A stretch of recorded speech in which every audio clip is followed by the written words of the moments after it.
E aí, meus companheiros de Meus Ensinamentos, bem-vindo a mais um vídeo.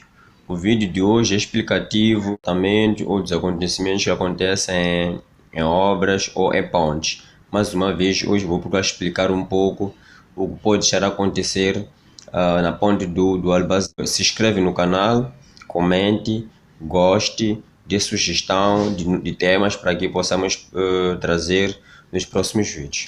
Primeiro dizer que todo o corpo da superfície é atuado sobre ele quatro forças. Por exemplo, temos um mastro parado. Nesse mastro, naturalmente, se ele estiver 100% vertical, há quatro forças que atuam sobre ele. Se ele estiver num vácuo, numa superfície em que não há força de gravidade, ele permanece em repouso e atuando quatro forças da mesma dimensão. Isso quer dizer, força neste corpo, há uma força que tende para cá, que puxa este corpo para cá, puxa para lá e puxa lá para cá. Na superfície onde atua uma força de gravidade, praticamente esta força fica nula, atuando essas três forças. Mas que essas duas, se ele permanecer verticalmente, essas duas forças têm a mesma dimensão. Esta puxa 100, esta puxa 100, praticamente aqui fica zero. Não aqui para lá nem para cá. Mas se por acaso haver uma força maior deste lado puxando para cá, teremos uma situação que esta aqui vai atuar sobre este lado, vai atuar uma força muito menor. Mais ou menos o que acontece nesta aqui. Estaremos nessa situação. E daí que estará apenas atuando duas forças ativas, que é esta verticalmente para baixo e esta para a direita, tendendo a puxar isto para cá, ok?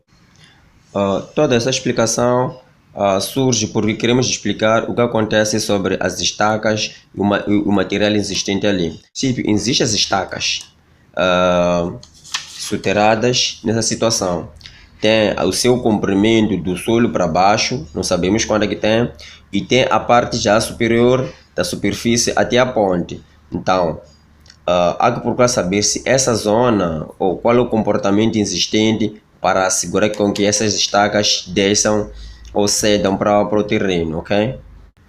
Se por acaso, se sobre essas duas estacas aplicar-se mais um outro peso, esta força, a força dessa estaca verticalmente sobre esta ou esta sobre esta, naturalmente essa parte tende a descer. E há uma necessidade de ver se esta estaca vai cair, vai ter maior força de gravidade em relação a esta ou não. Caso não, esta tenha maior força de gravidade, vai fazer com que este lado esteja em cima e este tenha uma pendente, haja uma inclinação, ok? Que é mais ou menos nessa situação. As forças das estacas, as estacas de fundação mais ou menos perfiladas. Essas estacas muitas das vezes elas são feitas até atingir a rocha no subsolo. Se ela não atingir a rocha no subsolo, ao andar do tempo, essa estaca vai cedendo devido ao peso que ela vai ter e sobre a força atuante na parte superior. Primeiro dizer que os pré-moldados são estruturas produzidas fora do local de trabalho, depois são trazidas para instalar no próprio sítio. Isto é, elas são feitas de metal, alumínio, plástico ou qualquer material. No exemplo desta, imaginemos que essas são as duas margens da ponte. Temos os suportes onde teremos que encaixar os pré-moldados. Faz-se os pré-moldados sabendo quantos metros existem, qual é a parte de saliência, de elasticidade que deve existir entre as duas extremidades. Por exemplo, já se fez, neste exemplo, mostra o tipo de pré-moldado ou pré-fabricado de betão feito fora e trazido para encaixar nesses dois suportes. Por exemplo, faz parte das zonas de suporte, onde os pré-moldados virão deste lado, irão encaixar nessa base de suporte, onde consegue ver as estacas colocadas neste lado, ok? Outra estará deste lado para lá. Os pré-moldados vão encaixar deste lado para cá. E tem aqueles que vão encaixar daquele lado para cá.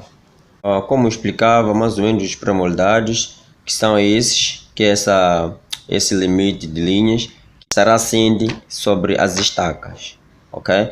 Então, o peso deste pré-moldado também vai influenciar nessas estacas, se elas, sobretudo, não assentaram no que?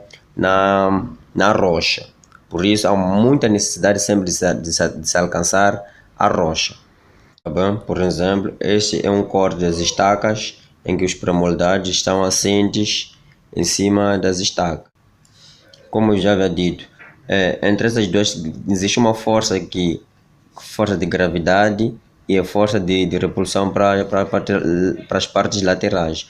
Essa para a vertical, para a zona superior, naturalmente fica nula se esta que estiver a atuar. E se repararmos naquela parte da talude onde a fissura, podemos presumir que há duas forças atuantes com uma gravidade quase idêntica. Há uma força que atua para este lado e uma força que atua para este lado, visto que a parte de baixo tem uma passagem de nível da linha férrea. Então o comboio também com sua vibração cria com que essa estrutura fica mexida. Então, e também com o peso daqui de cima dessa faixa de rodagem dos carros que vêm de Zimpeto para Xiango ou de Xiango para Zimpeto, então faz com que esta parede tenha uma força para lá e esta é uma força para cá, por isso que tenha uma fissura deste lado.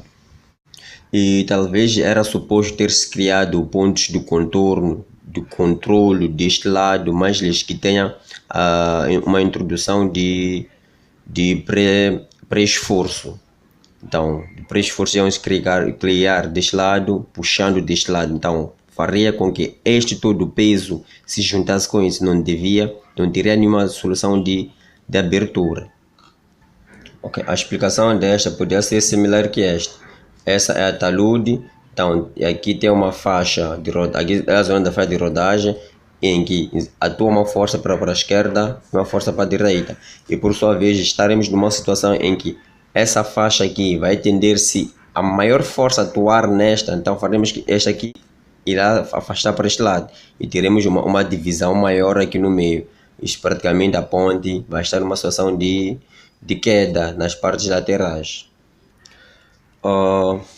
A zona da ponte é esta, onde começam os pré-moldados. Okay? Só que sempre temos aquela zona de controle de dilatação. Essa zona sempre não se pode unir as duas pontes, porque é onde haverá uma respiração e a dilatação da ponte. Se por aventura fechar-se aqui, na área, na época do inverno ou verão, o betão sempre dilata-se, então teremos uma suposição de rachas. E essa zona, onde mais ou menos, onde há a racha, onde mostramos esta zona, isso quer dizer, deste ponto até aqui, eles colocaram uma situação de betão, dos pré-moldados fixos, betonou-se toda esta área a um nível maior, só que daqui para lá eles simplesmente limitaram-se em fazer o enchimento de aterro, né? Fez-se aterro de material não consistente. Daí que se atuar uma força vertical deste lado, uma força vertical deste lado, enquanto toda essa base estrutural é consistente em relação a esta que simplesmente só se fez o aterro, facilmente esta vai cair, esta vai ter a força deste lado vai ter por aí 40 newtons, enquanto deste lado vai atuar uma força de 25 ou abaixo de 40 newtons. Por essa razão, esta zona vai ter uma quebra em relação a esta. E na quebra, resultando dessas duas forças, praticamente esta zona, por haver atuação de maior quantidade de força, então esta vai ceder. Cedendo esta, estaremos numa situação desta. Teremos uma carga aqui, uma quebra, uma fração, quebra tectônica, não sei como posso classificar exatamente, mas estaremos nessa situação em que os carros ou viessem deste lado teriam uma dificuldade mesmo de chegar aqui. Então teremos que a cada processo teremos que voltar a encher de betão, ou teremos que partir essa zona toda, fazer uma estrutura consistente, por mais que haja cedência do material, não chegue ao nível de avançar com maior velocidade. Daí que sempre que se faz um aterro, e principalmente o tipo de aterros exuberantes que nem daqueles, há que se verificar bem o tipo de material que lá vai se introduzir. Não queremos dizer que eles não introduziram bem, só que a compactação do material não foi exatamente